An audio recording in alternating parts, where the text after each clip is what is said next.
પગે ચાલીને આવશે, ખાલી પ્રતીક્ષા.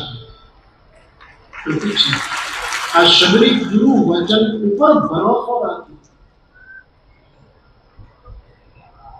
ગુરુના વચન ઉપર વિશ્વાસ રાખીને બેઠી. અને આ પ્રભુ રામાયણ અમે ઘણી વખત કહ્યું કે રામાયણ એમની પૂજા કરી, સ્વાગત વગેરે વગેરે, પણ શબરી કહે છે પ્રભુ આપ આવ્યા એનો તો આનંદ હોય, પણ આજ મને વધારે આનંદ એ છે કે આજ મારા ગુરુના વચનો સાચા પડ્યા કે આ ગુરુ વચન વિશ્વાસ ફળદાયક. શબરીની સાથે 9 પ્રકારની ભક્તિ. શબરી યોગાગ્નિમાં દેહને વિલન કરી અને વિદાય થયા. અને પછી તુલસીદાસજી કહે રામ પંપા સરોવર ગયા, ત્યાં અરણ્ય કાંડ પૂરું કર્યું. કિષ્કિંધા કાંડમાં હનુમાનજી અને રામની મુલાકાત. હનુમાનજીના દ્વારા સુગ્રીવ અને રામની મૈત્રી, વાલીને નિર્વાણ પદ આપવામાં આવ્યું, સુગ્રીવને રાજ્ય મળ્યું. ભગવાને ચાતુર્માસ પ્રવર્ષણ પર્વત ઉપર કર્યું અને અહીંયા સુગ્રીવને રાજ મળ્યું, ભોગ મળ્યા, તે પ્રભુનું કામ ભૂલી ગયા.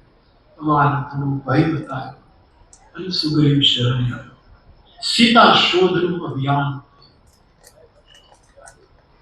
આ બાજુ 3 દિશામાં 3 ટુકડી નીકળી ગઈ જાનકીને શોધવા.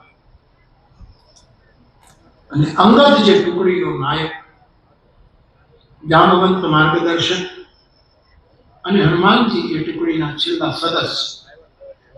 આ ટુકડીને સુગ્રીવે કહ્યું કે દક્ષિણ દિશામાં જાઓ, જાનકીની ખોજ કરો. 1 મહિનામાં શોધ લઈને આવજો, અને જો મહિનામાં કાર્ય કર્યા વગર આવ્યો તો મારા હાથથી મૃત્યુદંડ પામશે. આ ટુકડી દક્ષિણની યાત્રા કરે છે, સ્વયં પ્રભાના આશ્રમમાં જાય છે, ત્યાંથી સંપાતિને મળે છે. સમુદ્રને કિનારે પહોંચી ગયા. સમય મર્યાદા પૂરી થવાની, સીતાજીના કઈ સમાચાર મળ્યા. એ વખતે સંપાતિએ કહ્યું કે સીતાજી અશોક વાટિકામાં બેઠા છે, 7 યોજન સમુદ્ર વચ્ચે છે, લંકામાં છે. મારી ગીધની દ્રષ્ટિ અપાર હોય છે, મને અહીંયા બેઠા બેઠા દેખાય છે. શતયોજન સાગરને ઓળંગીને જે લંકા જશે રામનું કામ કરી શકશે. તમારા દર્શનથી મારી આંખોમાં ચેતના આવી છે, તમે તો રામના દર્શન કરીને આવ્યા છો, આ કાર્ય કરી શકશો. સંપાતિની ગતિ થઈ. અહીંયા પ્રશ્ન ઉઠ્યો કે હવે લંકા જાય કોણ? કોઈએ કહ્યું અમે આટલું જઈ શકીએ પછી દરિયામાં પડી જઈએ, કોઈ કહે અમે લંકા જઈએ પણ પાછા ન ફરી શકીએ. બધાએ પોતપોતાની ક્ષમતાનું વર્ણન કર્યું.